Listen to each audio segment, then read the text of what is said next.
Absolutely. And I think, I grew up in an HBCU environment. So for me, it was a no-brainer. I always wanted to go, play it in the SWAC because I was, being in Mississippi and Jackson, we saw Jackson State and Alcorn and Mississippi Valley and all those big-time rivalries. And I saw a lot of the guys that I looked up to, playing. So for me, that choice was pretty easy. And me going through what I went through and being with the coaches that I went through, I didn't really look at it as what we didn't have. You know what I mean? Mm-hmm. But now things are so much more visible with social media and all these media outlets. Kids know now. Kids know, watching Zion Williamson on TV and he has 5 different pair of tennis shoes. It's a difference, It makes a difference. But, I still don't frown upon it. I just try to work as hard as I can to make sure my guys have, everything that they need and everything that they will want as far as when they go to college. And a lot of programs, they struggle with that, especially HBCUs. We're not funded like everybody else, and we realize that. And, we do a lot of different things to try to, equal the playing fields. And but it could be a tough situation if you didn't know what you were getting into, Most definitely. Fortunately for me, I grew up in it. I understand it. And I try to, with our program, we really try to subsidize a lot of different things to make sure that our kids aren't lacking for anything. You got that right, and so you're in the historic conference, the SWAC conference. You said Jackson State, Mississippi Valley State, Alcorn State, all the schools in the SWAC. They all have a history about them, Coach. And I know for me, since Tennessee State's my school in the OVC, I wish it was in the SWAC or the MEAC, but we're in the OVC because it's not the same. Because I love the environment of a SWAC basketball game and the bands and the camaraderie, just being around your people, man. Let's talk about how just that's the environment experience of a SWAC game and how you just feel that love and that soul about the game of basketball with everything else going on around the court as well. I'm telling you, I remember being a kid and I was at the Athletic Assembly Center. No, it was a Coliseum, actually. They played at the Coliseum when Audie Norris shattered the backboard. Wow. I was a little kid. And I still remember that like it was yesterday. And it was jam-packed. And, man, I went home just talking about Audie Norris. Like, he shattered the glass, Those are memories that I lived with growing up and watching Michael Phelps and watching Aaron Brandon and, all those great basketball players that Machine Gun Kelly at Texas Southern, it was a lot of guys that were really, really good. And man, I just thought, even going to the football games, being in that environment, watching Jerry Rice come to Memorial Stadium and it's sold completely out, Yes, indeed. And watching Aaron McNair do the same thing and knowing that he was special, watching him out on the field like this dude is different, So all those things make the experience what it is. And we all have a bond. Regardless of what school we go to, when we all see each other, we all have a bond. And we there's a saying, every time you see a fellow SWAC player, we call each other SWAC everywhere we go. Yeah, I noticed that too. And it's just a special camaraderie and a special bond and a feeling of pride that you have when you see your fellow SWAC guys doing something special. You got that right. And I said we played Jackson State in football in Memphis every year, so that's classic TSU. So I always enjoy to see the battle of the bands from Jackson State and Tennessee State and who bands better, the cookout, the food outside, the Liberty Bowl. Oh, I mean, I wish we could. I loved when we played the black schools before the OVC schedule because it was the most fun I had personally. Before that, because I was like, we get the OVC, it's like, Right. And that classic in Tennessee, man, that that was the norm for us. My father started that a long time ago. We would make that trip up and get us a hotel, and we would stay, and we would have a ball. So that became a thing we look forward to. Even after I left college and went to the NBA, I would call down and make sure I made reservations to come back to the Classic. Oh, wow. Right training camp started, too. Yeah, man. Right before training, I'm like, man, we got to go to the Classic. And we would go down and have a ball, you know. But those are the things, man, that, you know, I remember the Soul Bowl when Jackson State and Alcorn played at the Coliseum.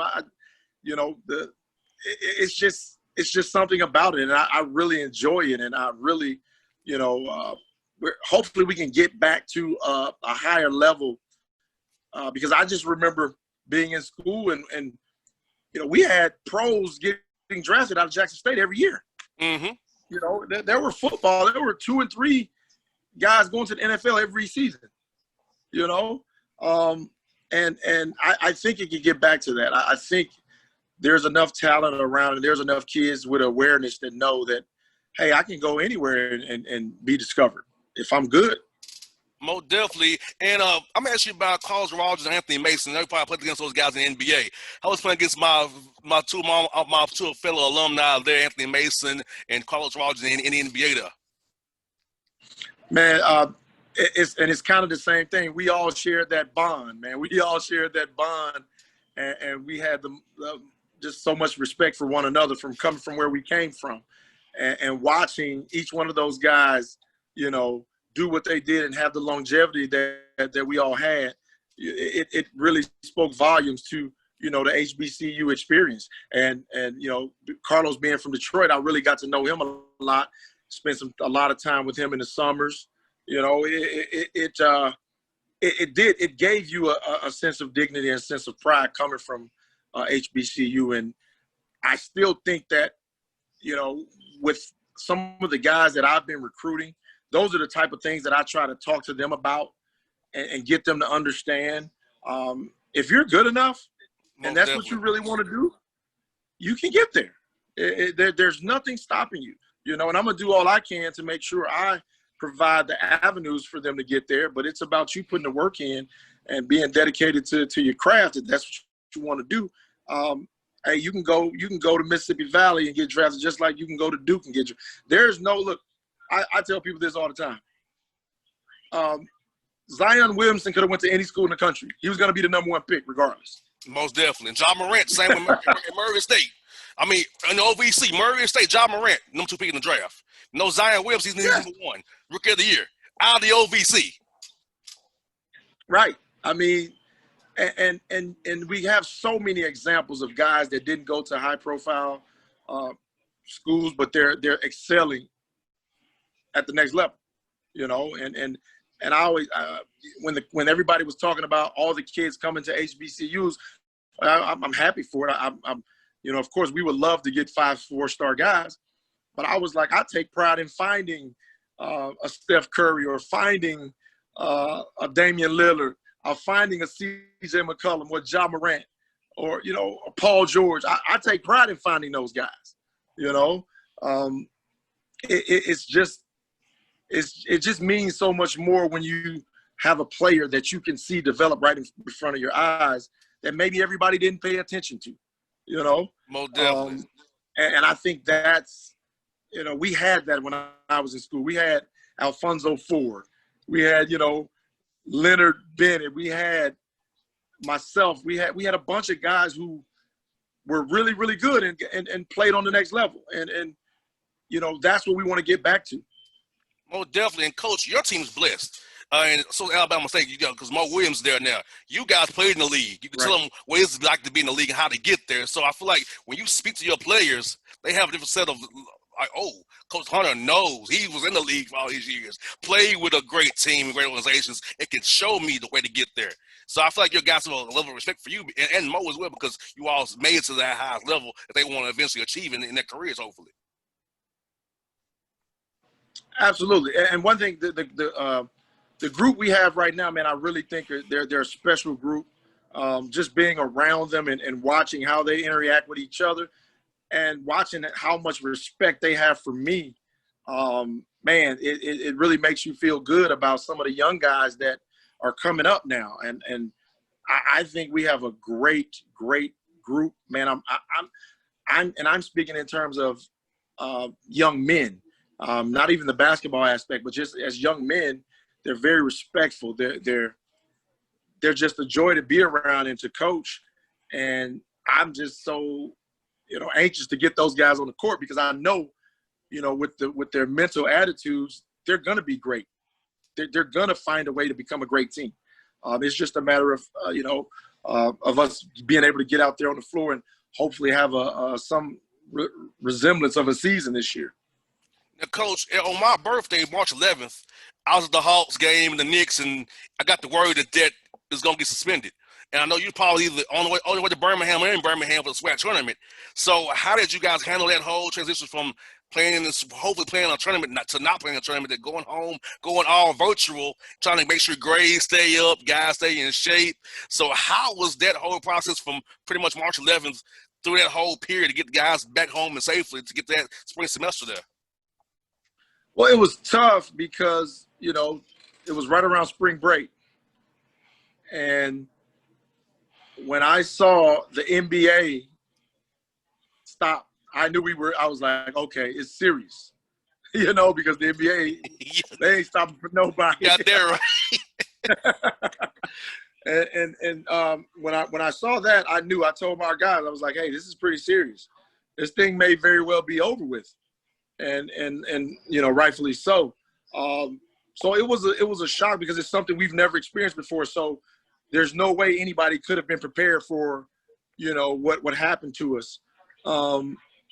I think now, we're just trying to feel our way through and hopefully, we can combat this virus and get back to some normalcy, because it's tough right now and it's just so much uncertainty. Yes, and the virus controls it all. I never would have thought in a million years that, hey, on my birthday, March 11th, the Hawks would be done for the whole year. That was it. No more Hawks. So no more me had no more checks for a while, right? I had no idea that was going to happen. And I don't know when the Hawks are coming back this next season. So for me, I'm not used to being home this much, So I know for a college kid, having to go to school and, trying to get work done virtually when you used to be in class. I'm in my 30s, and now they in 18, 19, 20 some years old. Different for them, different for me. So it's like, wow. So I can feel for your young men to having to deal with something so different that come on down on their shoulders. And wow. How even try to keep your guys motivated and positive through this whole pandemic and not get down because their normal is not the same anymore. Yeah, it's tough. It's tough, I've had the pleasant treat of coaching my son. So being in the house with him and watching the struggles mentally that he's been going through, he can't just go see his friends like he used to. He just can't go, to a movie or go to the mall or just go. It's really tough on him. And I get it, and I think initially, I think they didn't really understand how serious that it was until they saw, how many people we were losing. And that's, when my son was like, Dad, this is serious. And I'm like, yeah. It's like, I hate the fact that you can't have a normal life and go hang out with your friends and things like that. But, right now we can't do that. We got to try to do our part to help fight this thing and hopefully get it under control so we can get back to doing what we used to do. And what I've told a lot of young men who's called me coaches, you have to say no to things you'll say yes to. Even for me, it's something I want to do, but I can't do because it's not worth it. I'm around older people, and right. I'm around people who I can get sick. I'm in my 30s. I probably will be okay, but I can speak for my older relatives who may not be okay if I go around them. So having say no that you want to say yes to is something young men have to learn and understand, because that no today can save somebody tomorrow, and maybe even yourself. If because you never know what this virus is tricky. Because even here in town, in Georgia State, our starting quarterback is out for you because he had COVID, but has the heart thing where the heart muscle expanded and swollen, so he can't play. So even for a young man, COVID affects you, whether or not be the full like flu-like symptom of COVID, but it's doing something to your body internally, which is your heart. And that's the problem, and that's what I tell a lot of young kids. You don't know how that thing is going to affect you, so don't take a chance. You know, you don't know if you'll be, you know, asymptomatic, or you don't know if it'll take you, you know, down like it does, you know, older people. You don't know the effects, especially being an athlete. I just, you know, and I keep hearing people say, well, we can't just do nothing. We can't stop our world, and we can't do this. And I'm like, I don't know the final answer to combat this thing, but I know we got to do better than we've been doing, and we have to change something to try to combat it. And, you know, other countries have been successful in subduing it, you know, so there's something we're not doing, or, you know, or we've just given up, you know, and if that's the case, then this is going to be the normalcy for us. And who wants that? Exactly, because I miss being able to go out and travel and see people and go on my college basketball tour before the Hawk season starts. I miss being able to do those things. I can't do it this year. You know, I used to go visit different schools and see different guys' practices. I can't do it this year because of, you know, COVID-19 and having older relatives around me. So, I mean, I bring sacrifice others can too. We need to do sacrifice today, coach, so we can be alive tomorrow. People be alive tomorrow because people have died and are gone for no reason, because we're being selfish. It's selfish why we out of this. People are being selfish. They want to have their immediate gratification now, not thinking about the down the road, the bigger picture here. And all we have to do, man, it's I've seen friends of mine that have passed from it. I one of my childhood, I called them my big brothers in the neighborhood. You know, we had a lot of big brothers in the neighborhood who looked after us young guys. You know, one of my neighborhood big brothers passed away 2 days ago. You know, so this thing is affecting everybody, and you have to have some type of compassion to understand. Like, man, we have to do something. We have to do our part to try to help subdue it and help, you know, stomp this thing out, because, you know, the numbers are the projections are awful. You know. And if there's any way that we can do our part, especially in the Black community, you know, we're losing our people. Yes. And if we don't care about nothing else, we got to care about our people. Because if we don't, nobody else will. And Coach, that's so true, man. Coach, and I'm sad because, you know, in Atlanta, people having pool parties, having club concerts, and I'm like, what are we doing? We're hurting ourselves here. And, you know, it's like, it blows my mind. Like, you know, they from the radio, Coach, you know, come to the club, social distancing club. That's only in theory, Coach, because when you want to eat or drink, you got to take your mask off. We're in the same air. So that's in the dance floor. Hey, so this is a dance floor. It's not happening. So it's like, you know, when I hear these things on the radio here in town and hear the promotion of concerts and I'm like, what are we doing? We're hurting our own self in the foot when it's kicking us out the most. And it's helping people who want to get rid of us indirectly as well, if you want to be truthful about it. It's like, come on, we got to be smart in this, Coach. We have to be. And I mean, there's nothing else we can. We're looking at the numbers. We're looking at our communities being tore apart by this thing. I've watched young men lose, you know, both parents. I've watched, you know, friends pass away. I've watched elderly people pass away. I mean, every aspect of our community, we're being affected, and we have to take the onus on ourselves to say, hey, we're gonna do something about it for our people. You know, yes. and that's the only way that we're going to have to change it. It's just like, you know, when we explain to the younger guys about the responsibilities that we put upon them, you know, to fight for equality and fight for, you know, fight against systemic racism and to fight against all the things that have oppressed us over our lifetime, you know, and it saddens me because some of us are so blinded because we've been under this oppression so long that they can't see it.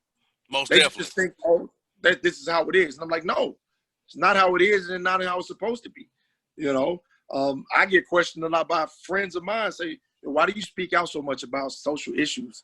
You know, why do you, you know, are you afraid that, maybe they'll look over you for a bigger job? I said, I don't really care. you know, It's about right and wrong. Right. It's about right and wrong. But that's the mindset that some of us have been, tainted with.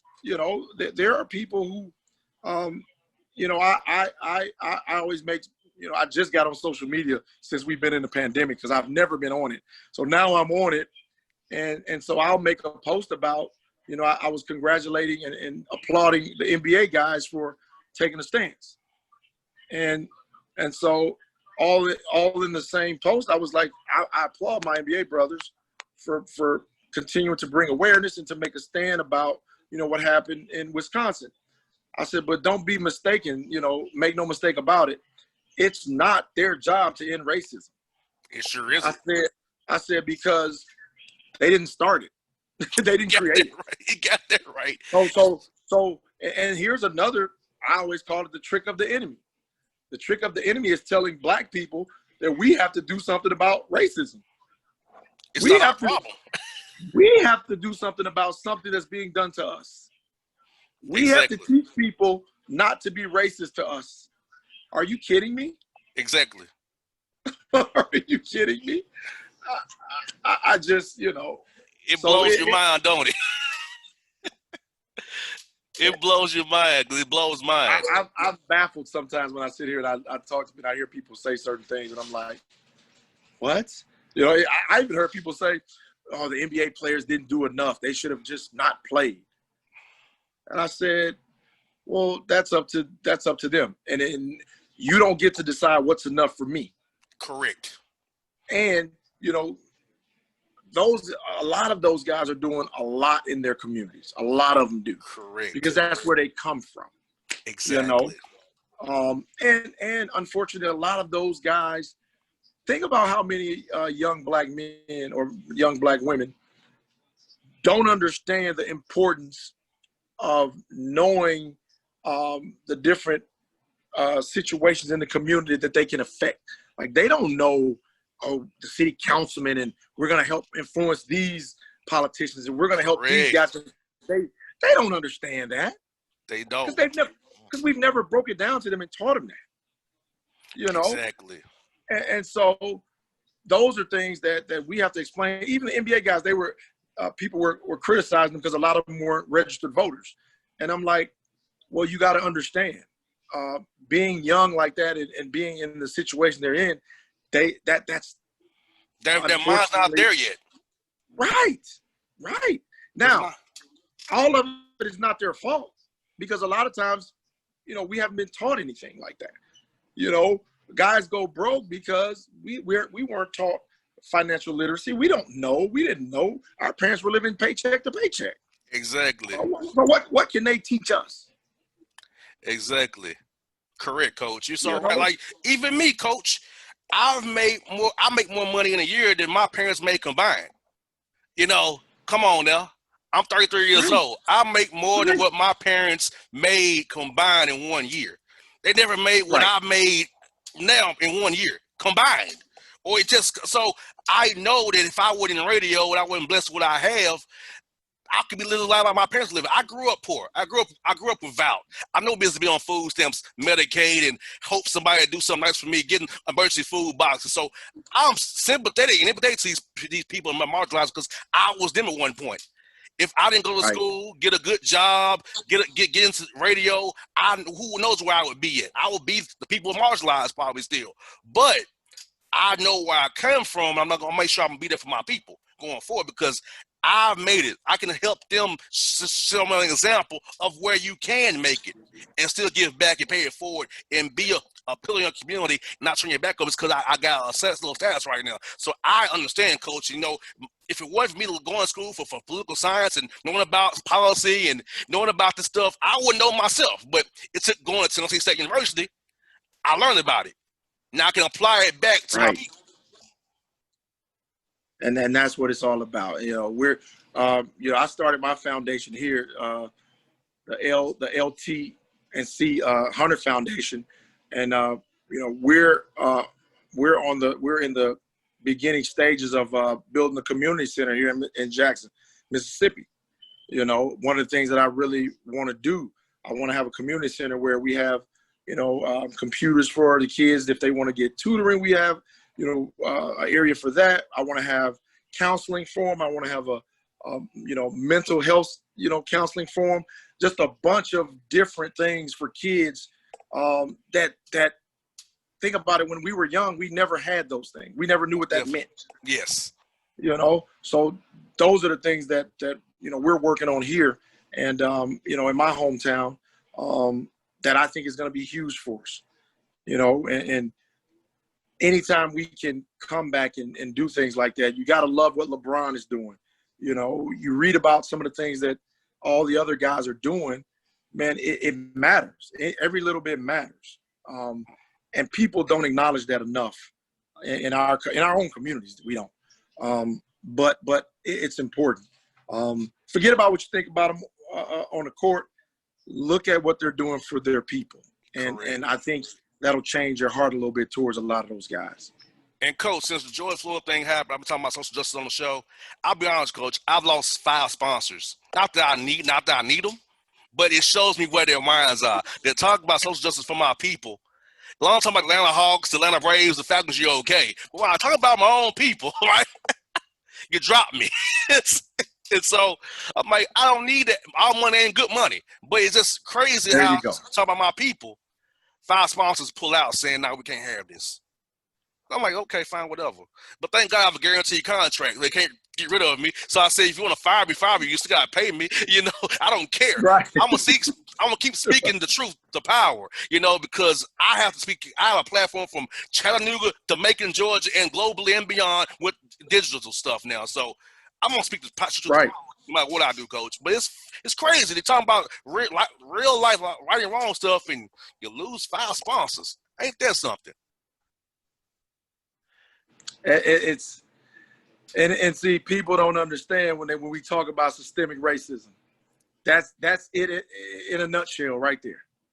That's it in a nutshell. If you don't say what we like, if we don't feel like you're saying what we think is okay, then hey, we pull out. Yes. So those are the things that we have to deal with on a daily basis. Hey, if you're too vocal as a coach, hey, we probably won't hire him here because he speaks his mind too much. I've seen it. I've been there. There are a lot of jobs I probably could have had I been their type of guy, but I'm not. And like you just said, all money ain't good money. I refuse to be something I'm not, to go somewhere that that people look at and say, oh man, you should do that. And it's just not worth it. It's I can sleep at night. Yes. I can get up in the morning and look my people in the eyes and know that I'm trying to make it better for the generations behind me, and so they don't have to go through, this systemic racism that we deal with. I spoke out about the situation in New Jersey, Brooklyn, when they hired Steve Nash. And people were like, oh, well, there have been black coaches that I said, let's get it. I said, let me explain it to you. Let me break it down so you'll understand what I mean. And it's nothing against Steve Nash. I like him, actually. We wish him the best. I said, but there's no black coach on earth that I've ever seen wake up one morning and say, you know what, I want to coach. And he gets to go coach 2 top 10 NBA players where the team is predicted, when those 2 guys are healthy, to be fighting for a championship. Never happened. You got that right. Never. Got that right. We get teams that they expect you to work a miracle, and when you don't, you never get another opportunity. Mm-hmm. But you watch them give guys, and you know what? And I have nothing against any of the coaches, but I'm just saying about the situations. Like, yeah, I've never really seen a black coach take over a team that was bad and get to ride it out till the end. Never. And watch, look here in Atlanta with Lloyd Pierce. I love Lloyd Pierce, but I doubt he'll be here very long because he's going to take all the L's, get the team to a certain level, and they're going to hire somebody to appease Trae Young and hopefully he'll stay, not ask to leave after year 7 when he's ready to go to a bigger market. So I know this because I love Lloyd Pierce, but I've seen it too many times what's going to happen to Lloyd Pierce, unfortunately. We've all seen it. We've all seen it. I remember we just did a big thing here in Mississippi about, changing the state flag, and they had all the Division I coaches, and so you look across the board and you go USM, white coach, Ole Miss, white coach, Mississippi State, white coach. You know what I'm saying? Jackson State, Valley, Alcorn. Yep. Now, is that coincidental? I mean, and people, I put some statistics up on Twitter one day, and I was just showing the discrepancy in Division I coaching black guys. Mm-hmm. And so, you always get the logical thinkers that come up and say, well, the reason is because, X amount of people, there are X amount of blacks and X amount. I said, okay, well, that makes sense. I said, well, let me use your same logic with players. Mm-hmm. I said, since there's more whites than blacks, why is there more black players? Exactly. Because if what you're saying is real, it'll reflect across the board. Got you out there right. but it's not. And unfortunately, for black coaches, for us to be hired, it has to be intentional. It can't be the norm simply because we don't get the opportunities. And the people making the hires are not like us. They have a tendency to hire people that look like them. Yep. So to even the playing field, you have to be intentional. It has to be intentional. It can't be a Rooney Rule because that's fluff. It has to be, hey, we're going to hire a black coach because it's needed. Yes. And a lot of people may not like that approach, but it's the truth. Exactly. It's just like anything else. One of my guys sent me an article, and it talked about the black athletes in college are contributing to the wealth of the whites that are going to college. Did you see that article? I did. So everything that has been put together and built was built without us in mind.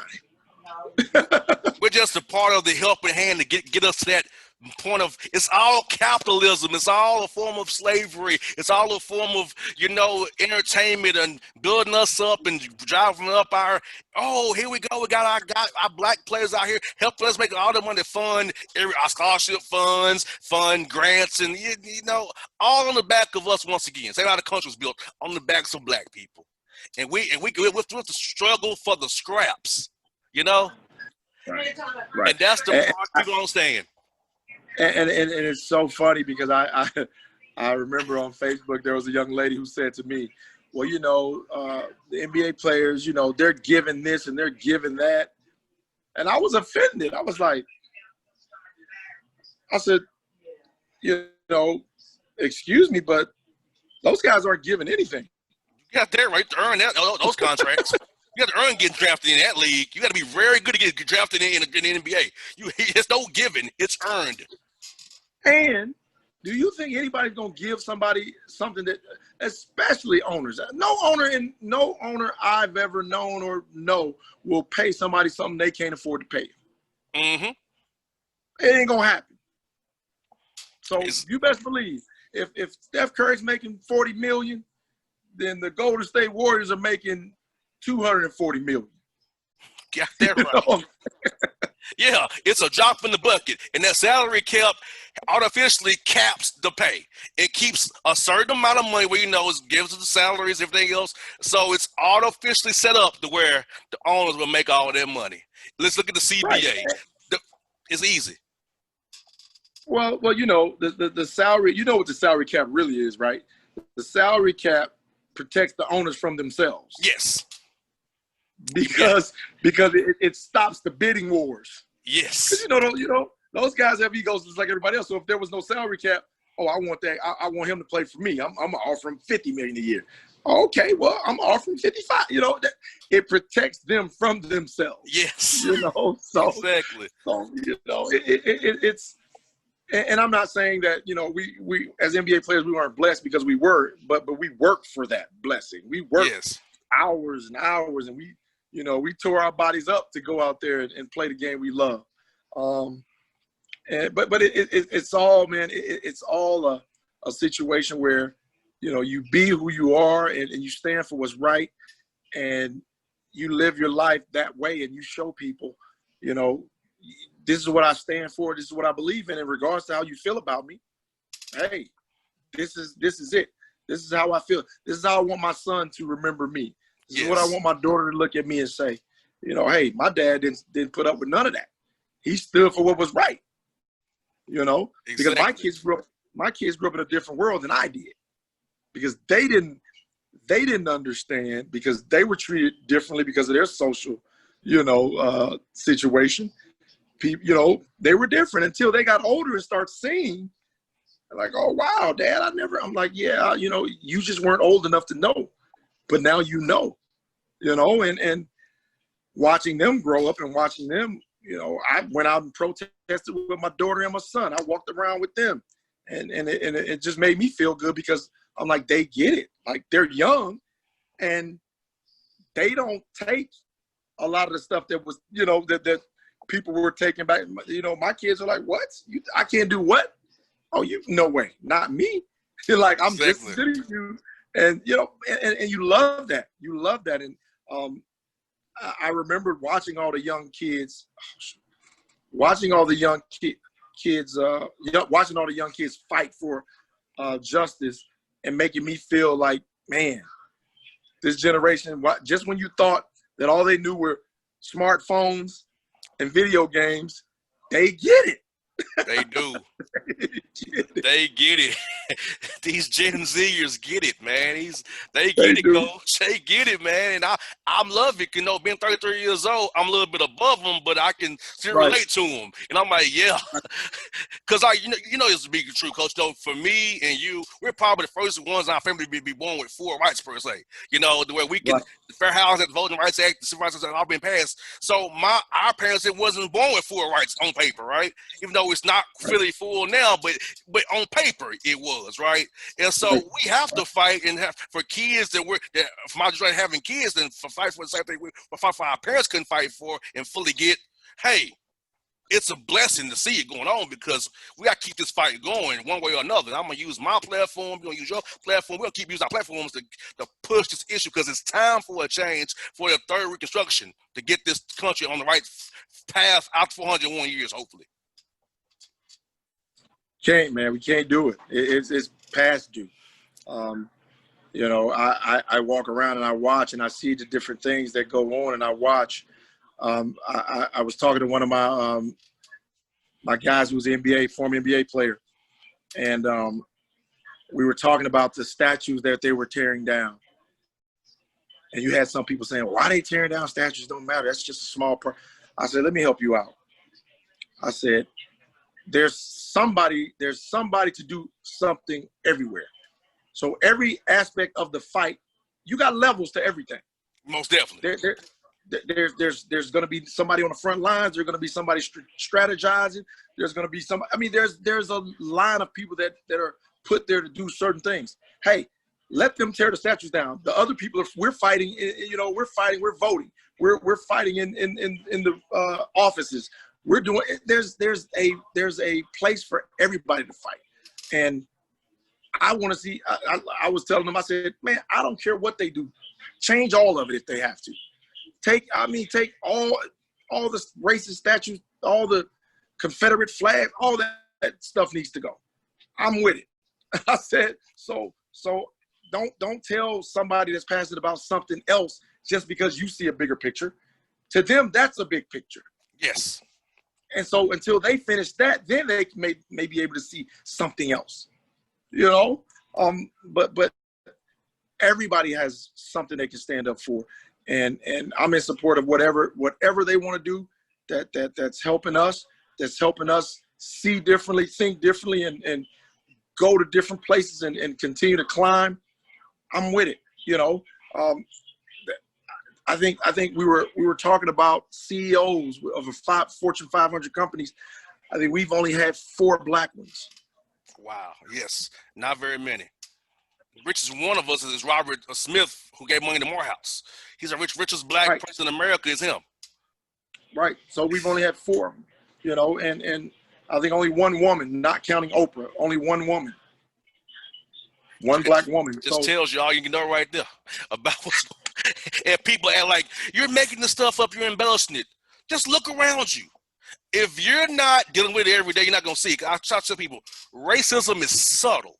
It's not calling me an N-word or saying F you N-word. It's subtle. It's systemic. It's very, unless you know what is going on, unless you know what's going on, you don't really know what's going on. And so I try to tell my white counterparts, my bosses, my listeners, you can't sit on your high perch in the suburbs and speak to me about what's going on in the community and how racism is enacted. Because you don't understand this. Even you now are having a biased typical point of view about you can't put your own white lens on my black experience because you don't understand it. you know. So like you gotta listen and hear. Listen with empathy, understanding to know really what's going on. And I think after Ray Sharp books happened right here in Atlanta, some, not all, some ears are open and hearts are open, but some are still closed-minded, and that's their loss. But I see a little bit of twinkle of change, Coach, here in Atlanta with our white community, understanding really what's going on around us after having it happen right out here in our backyard. But that's good because it's needed, and it's not really going to change anything until those that are silent start speaking up about it, because your silence means that you're supporting it. That's all that means.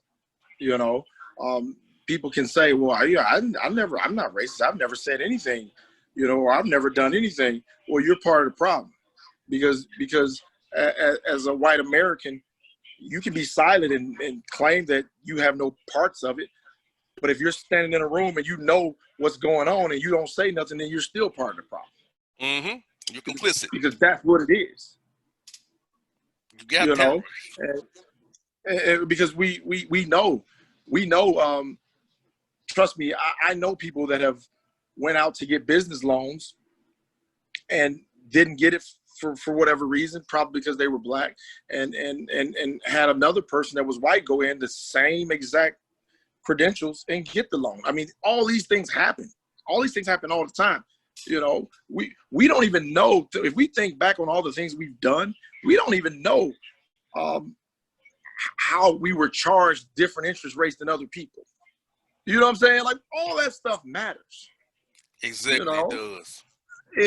And it's so sad because, you know, you learn, you know, when you start learning these different things, you start trying to educate the younger guys. Say, hey, man, this is how you handle this situation. Or young lady, this is how you handle this. You know, because you want them to be able to call it out and see it and recognize what it is and expose it. And that's what we have to keep doing. As long as it's here, we have to keep exposing it. We have to keep bringing attention to it until they make the decision that they're not going to do it anymore, because I don't know how to tell you to stop being racist to me. How can I don't know how to tell you that. Most definitely. I'm not that good. I'm not that good. Yeah, that's a you call. That was my call. That's a you decision, not mine. Right. Blows my mind when the logic's thrown my right. Really? You know, it's like, okay, really. And you know, Coach, I've been called an extremist. I've been called a radical. I've been called Antifa. I've been called a socialist. I said to you all Christians out here, you who say I love the Lord, I'm Jesus. Name me something that I'm talking about Jesus we would be against. Please name me one thing. Equality, voting rights, fair housing, good schools, education, health care, access to health care. Name me a person Jesus let die. He healed everybody. So what am I for that your Lord is saying you wouldn't be for? That you tell me that you're all about? So the whole Christian conservatism to me is like, it's a farce. It's political. Right. That's what it really is. I was listening to the comedian, man. He's the black guy. He does the news thing on Saturday Night Live. He's a brilliant comedian. I didn't know he was that sharp of a comedian. So he was talking about, he was like, black people, we can't have nothing. He's like, everything we have, y'all take it from us. He was like, we want equal rights, y'all fuss about it. Like, we want equal rights. We don't want more rights. We want to be equal. Y'all don't want to give us that. He said, we talk about slavery. Y'all was like, why do y'all keep talking about slavery? Forget that happened over 500, 400, 500 years ago. Just let it go. He was like, but then we talk about 9/11, never forget. So it's like nothing we do or nothing we ask for, or nothing we want to think about remembering and trying to change is ever enough for them. It's always, oh, here they go again. Like, what do you want? What do you think we're going to do? Just sit here and, continue to be the stepchild? No, it's not going to happen. It's not going to happen. So, and the really funny thing is hearing people get mad at people saying Black Lives Matter. Yes. I mean, it's so funny to me because I'm sitting here like, no one said white lives don't matter. They've always mattered, obviously. Look at the country we in. We just want to tell y'all, we matter. Like it matters to us that we're getting murdered and slaughtered on camera every day.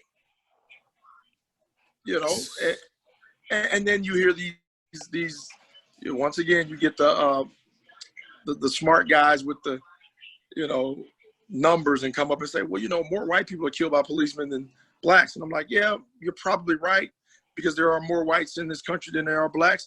I said, but let me give you a fact. More black unarmed men are killed by policemen than anybody. Yes. It's a fact. You can't dispute it. So there is a problem. There's a problem. I fear for my kids' lives when they go places. I'm like, dude, be careful. Like, man, but that's the fear that you have because of what's going on right now, even with cameras. Doesn't matter, and it's sad, but it has to change. Like, I talk to my white counterparts, Coach Hunter. My dad has to have a talk with me about the police. You don't have to have that talk. That's one difference 101. I have to be told 10 to 2. Have my wallet in my system console, so nothing will be done. I'm a gun owner, Coach, but I don't carry my gun with me because it could cost me my life. I'm legally registered to carry a gun, but I can't carry it because if I carry it, it could be me, end of me. So that's the difference right there. And when you deny that fact, you just don't want to understand it, period, at that point. You just want to have it your way, like Burger King. Have it your way when it comes to my life. Yeah, it's so many different facets to it, man. I like to debate about it a lot, and I like to talk to my friends about it a lot because we always we all think different. So I was a lot of people were upset when all the looting and the rioting was going on, and of course I don't want our people to destroy stuff. I don't want nobody hurt. I don't want any of that to go on. But I always tell them, I said, think about this. I said, those were learned behaviors. All the rioting and all that stuff you see, those were learned behaviors. Like, we didn't come over here and start doing that. When things happened in our community, whenever we started building something that was ours, what happened to it? Got burned down or destroyed. One or the other, or both. There was a black couple that moved to Southside Chicago after the war. They moved into an all-white area, an apartment building. The people there came with torches and ropes and guns to kill the people and burn down the apartment building because they moved in an all-white neighborhood. This is a war veteran now. And he and his family escaped. They burned down the building, took the guy who owned the building to court, prosecuted him because he let him move in. Now they ain't do nothing to the people that burned it down. That just shows you right there. And if you look throughout history and look throughout every state you can think of, you can go research it and look and see what happened, different situations that happened. There are a lot of black heroes, black and white. There are a lot of white freedom fighters that died helping us. And I read about a ton of them in Mississippi that you would never know about. That they were fighting the good fight to help, equality and help blacks, escape lynch mobs and escape the KKK and escape all that. And all those people were murdered. It happened all across our country. And that's part of our history, like it or not. That's part of our history. You got that right, Coach. And I just feel like, guys like you and I can speak truth to power because it's always going to change. Because I'm tired of, like, here I can't land on Stone Mountain. What they do over Stone Mountain still. I would not. I know blacks walk up Stone Mountain, and I wouldn't dare embarrass myself by walking up Stone Mountain. But we do it. I don't understand it. Kennesaw Mountain, Arabia Mountain, all these mountains with Civil War and the Confederacy. I don't get it. I wouldn't do it myself. So I don't go to Stone Mountain ever because they still have rallies at Stone Mountain.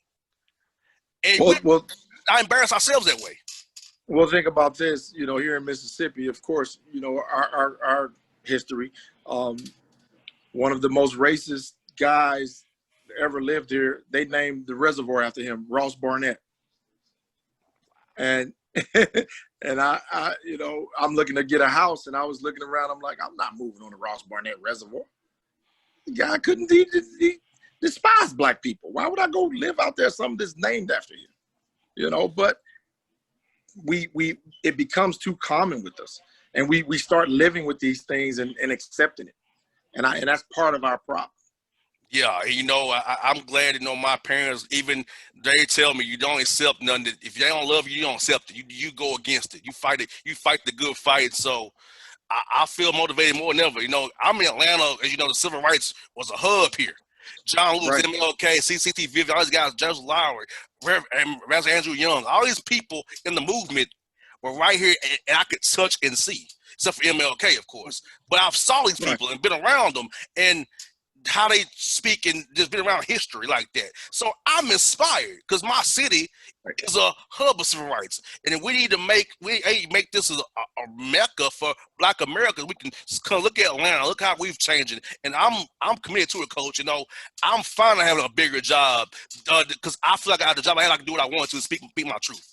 I don't want to be on a station where I have to kind of conform to make others happy because I can't do that, Coach. I'm not good at being something I'm not, man.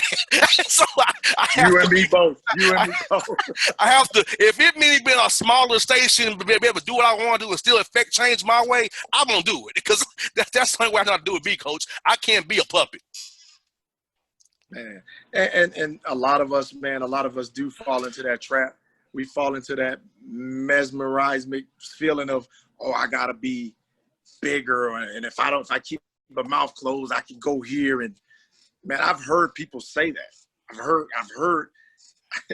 I've heard them say, hey, Lindsey, maybe you don't need to say that. I'm like, what?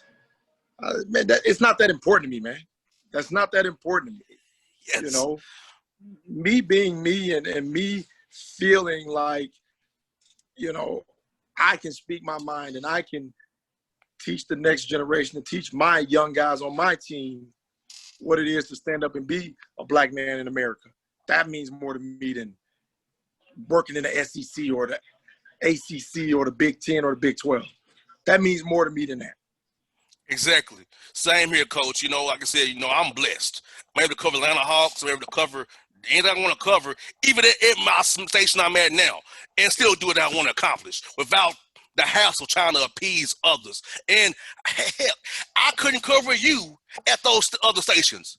it'll be frowned upon. If it's not Georgia Tech or Georgia, I can't even cover Kennesaw State, the other places, or Georgia State, even right here in the city. And so, being where I can cover the SWAC, the OVC, my alma mater, the MEAC, and other schools. So, the advantage of being somewhere small is that you can be you. Because going bigger means I have to give up some of myself to go bigger, and I don't want to do that. Because we might have had this talk we have today on the show. If I was at a bigger station in town, it wouldn't even happen. It wouldn't see the light of day, coach. They would be like, no, we can't play. We can't use it. But here where I am, I can use it and go with it. Right. And that's what our kids need to see. That's what our young guys need to see. They need examples like you.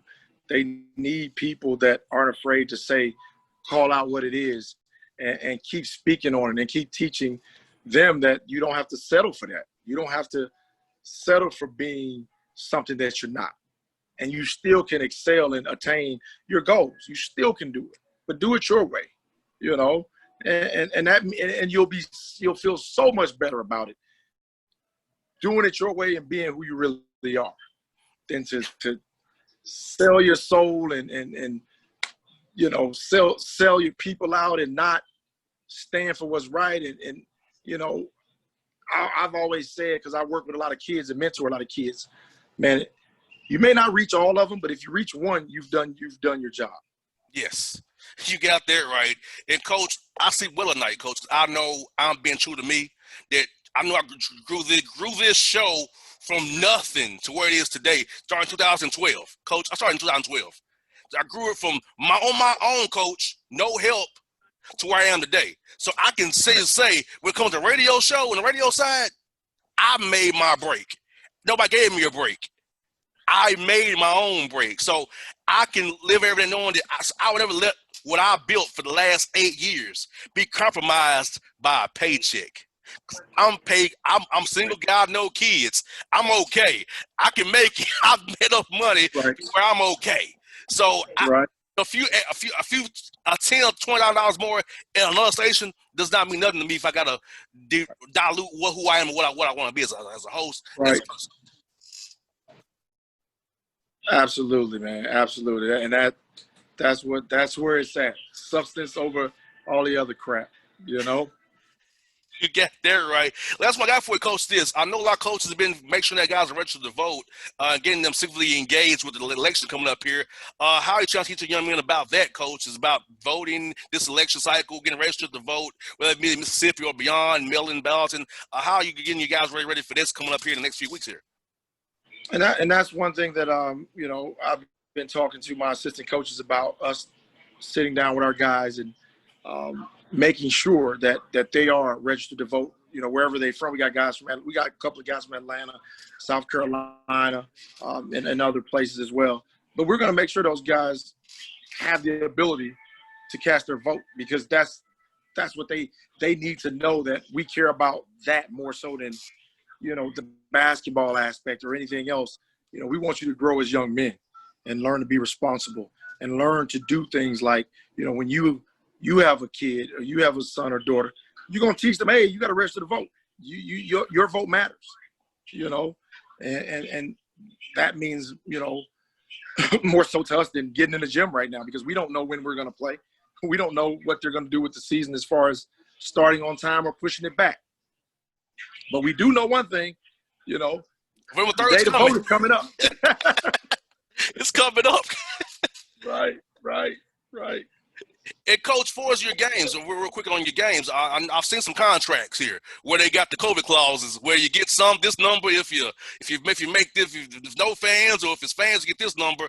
And you know, as you and I both know, being HBCU graduates, that the football, men's basketball, women's basketball pays for everything else athletically. So what are you guys looking forward to for his games? If the date's November 25th or December the 4th, whatever the date they're saying, to make it up those games to get that money in for the university there. I know it's going to be tricky for you guys at the level and the SWAC there. Yeah, it's gonna hurt. It's gonna hurt a lot of programs, especially because basketball is such the driving force for the money in most of the HBCU programs, because a lot of those teams had to pull out. A lot of those teams don't know. We're looking at the Big Ten. We don't know if the Big Ten is going to play football.